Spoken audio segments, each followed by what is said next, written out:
ne sais pas si on a au Canada toujours conscience combien nos amis belges apprécient et sont reconnaissants du rôle qu'on a joué. Moi, chaque cérémonie pour moi, c'est chaque fois un moment particulier, c'est chaque fois un moment très touchant. Voilà, donc c'est vrai que ça ressoule nos deux communautés.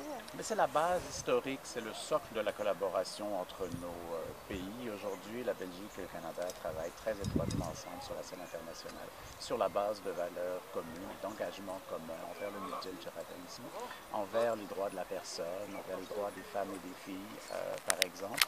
Et nous constatons tous les deux une résurgence de la xénophobie, de la peur de l'autre, de l'intolérance. Ça nous inquiète au Canada, je pense que ça inquiète aussi ici en Belgique. Nous devons renouveler nos efforts pour nous souvenir de ce qui s'est passé, pour éviter les erreurs du passé.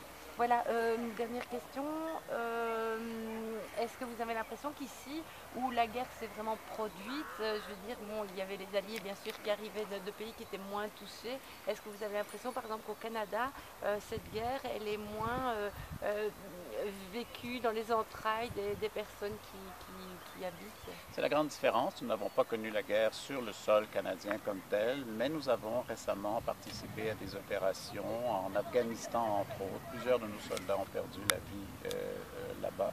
Donc nous sommes très sensibles au sacrifice, au risque qu'il y a à ce métier de soldat. Ce sont eux, elles, qui mettent leur vie en jeu. Nous devons leur être reconnaissants, mais encore une fois, nous sommes émerveillés. Moi, je suis émerveillé, très touché par tout ce qui se fait à ce sujet ici en Belgique.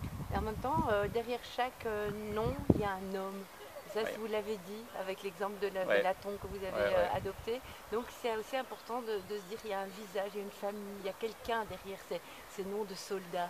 Mais c'est ce que je disais aux jeunes qui étaient ici. D'ailleurs, je suis très impressionné de voir le nombre de jeunes qui étaient ici. C'est que derrière chaque nom, il y a une personne qui a des craintes, qui a des espoirs, qui a des peurs, qui a des rêves.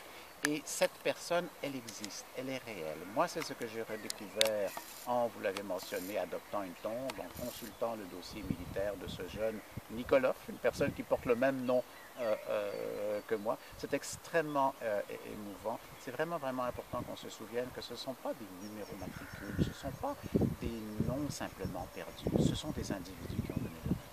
Merci, bon retour, merci beaucoup. Merci. Merci. Merci. Je vais faire